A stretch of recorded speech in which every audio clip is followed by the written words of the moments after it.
Baik teman-teman, pada kesempatan kali ini kita akan belajar materi termokimia.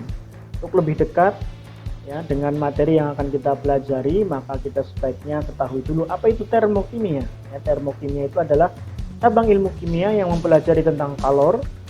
Kalor ini bisa berupa panas, ya, suhu yang berhubungan dengan kalor reaksi, panas reaksi, atau perubahan entalpi reaksi. Jadi intinya termokimia itu mempelajari seputar tentang energi dan perubahan energi atau perubahan entalpi reaksinya. Nah, di konsep yang pertama ini perlu kita ketahui dulu tentang konsep dasar ya, yang akan menjadi pengetahuan dasar dalam mempelajari termokimia, yaitu tentang energi dalam ya. Kita ketahui bahwa semua benda, semua materi itu mempunyai energi dalam.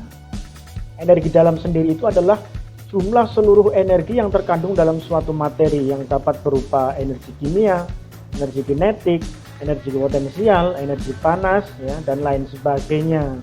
Nah, yang menjadi permasalahan, kita tidak bisa mengukur besarnya energi dalam yang terkandung dalam suatu materi, melainkan yang bisa kita ukur adalah perubahan energi dalam tersebut. Hal ini sebagaimana kita ketahui tentang hukum kekekalan energi. Energi tidak dapat diciptakan atau dimusnahkan, tetapi energi hanya dapat berubah dari bentuk satu ke bentuk yang lain. Inilah yang mendasari bahwa dalam pengkajian energi dalam ya, yang kita bisa ukur adalah perubahan energi dalam tersebut, karena energi dalam ini bisa berubah bentuk ya menjadi kalor atau yang kita kenal dengan panas ya, dan kerja atau yang kita kenal juga dengan usaha ya. Di sini maka dari perubahan bentuk energi dalam ini kita bisa mengetahui rumus untuk menghitung berapakah perubahan energi dalam pada suatu materi, yaitu dengan rumus delta U sama dengan Q min W. Ya, ini sesuai dengan hukum termodinamika yang pertama. Di sini perlu kita pahami ya, bahwa nilai kalor itu bisa bernilai negatif atau positif, tergantung ya. Jika kalor itu bernilai negatif ya, maka ini menandakan bahwa panas itu keluar dari sistem. Jadi kalau sistemnya ini mengeluarkan panas ke lingkungan ya, maka kalor ini bernilai negatif ya. Tetapi jika panas itu masuk ke sistem dari lingkungan, maka kalornya itu bernilai positif ya. Demikian pula dengan kerja yang bernilai ya, kerja ini bisa bernilai negatif dan juga bisa bernilai positif. Negatif apabila sistem itu dikenai kerja dari lingkungan. Jadi lingkungan itu melakukan kerja ya terhadap sistem, maka nilai kerja yang dilakukan sistem itu bernilai negatif.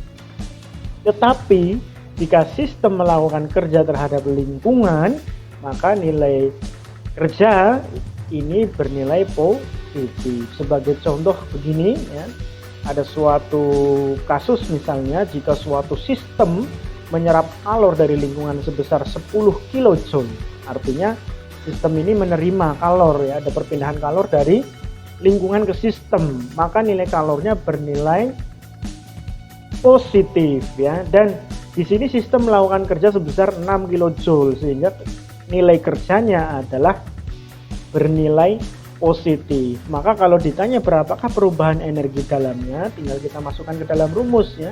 Delta U sama dengan Q min W. Q-nya karena sistem tadi menyerap kalor dari lingkungan, maka bernilai positif 10 kJ dikurangi ya dengan kerjanya yang dilakukan oleh sistem ya, berarti kerja ini bernilai positif 6 kJ, sehingga 10 dikurangi 6 adalah 4 kJ. Demikian ya konsep awal dalam memahami termokimia ya, yang kita perlu ketahui adalah tentang energi dalam terlebih dahulu.